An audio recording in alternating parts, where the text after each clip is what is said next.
Shalom Bapak Ibu dan saudara-saudari sekalian. Pada pagi hari ini kita akan merenungkan kebenaran firman Tuhan. Kita akan baca di dalam 2 Raja-Raja pasal 17 ayat 38, 39 dan 41.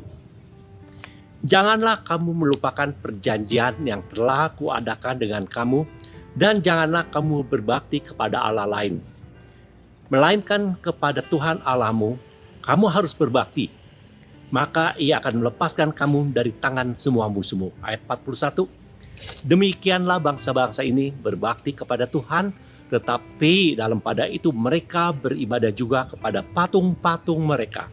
Baik anak-anak mereka maupun cucu cicit mereka melakukan seperti yang telah dilakukan nenek moyang mereka sampai hari ini.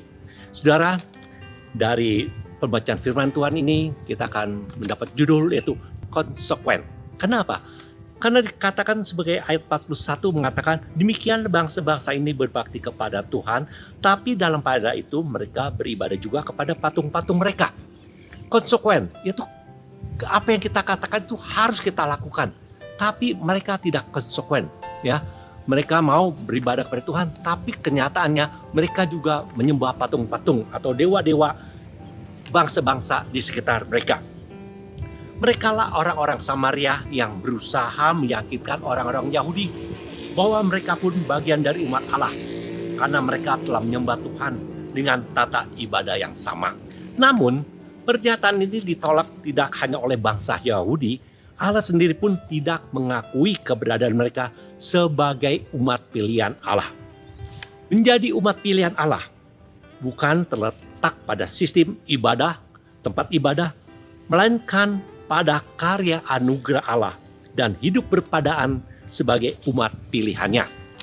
Jadi, kalau kita mau beribadah, kita harus sungguh-sungguh beribadah.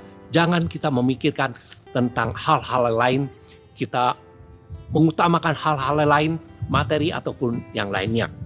Walaupun seorang imam Israel Yutus memimpin kehidupan penduduk Samaria, mengenal Allah, yang terjadi justru mencampurkan ibadah kafir dengan ibadah Israel seperti ayat 41 mengatakan tadi, ya. Umat Israel bukannya menjadi teladan hidup ibadah yang benar. Sebaliknya mereka justru ikut-ikutan menyembah dewa-dewi bangsa lain. Orang Kristen dipanggil untuk menjadi saksi Kristus dan menyatakan kesaksian hidup Kristen yang benar di tengah-tengah dunia yang menyembah ilah-ilah dunia. Nah, bagaimana dengan kehidupan kita? Apakah kita mau menjadi saksi Kristus atau hanya ikut-ikutan saja? Ya, kelihatannya kita menyembah Allah, tapi kenyataannya kita mementingkan ilah-ilah dunia ini. Hiduplah dengan tulus dan benar.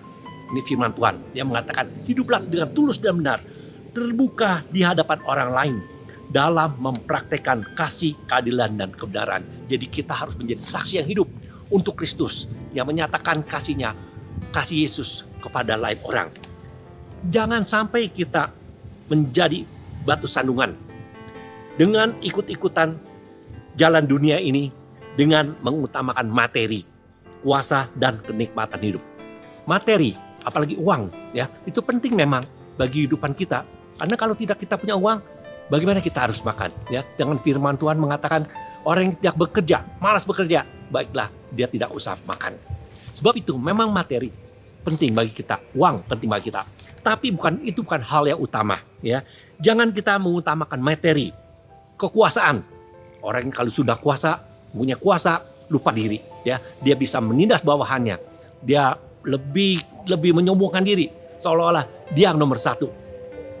Dan juga menikmati kehidupan dunia, ya. Mungkin kehidupannya dulu agak susah, ya, sedikit bisa menikmati kekayaan, tapi sekarang setelah kekayaan yang berlimpah, dia melupakan segalanya. Dari mana asalnya kekayaan dia miliki? Jadi benar-benar menikmati kekayaan hidup ini, ya, mengutamakan kenikmatan hidup, sehingga kita tidak konsekuen dalam mengikut Kristus, ya. Kita tadi memutuskan bahwa saya mau menjadi pengikut Yesus, saya mau menjadi saksi Kristus, tapi dalam kenyataannya kita masih ikut-ikutan dengan cara dunia, ya. Kita tidak konsekuen. Apa yang kita katakan dan kita perbuat lain. Sehingga kehidupan kita tidak mencerminkan Kristus. Karena kita diperbudak oleh berhala dunia.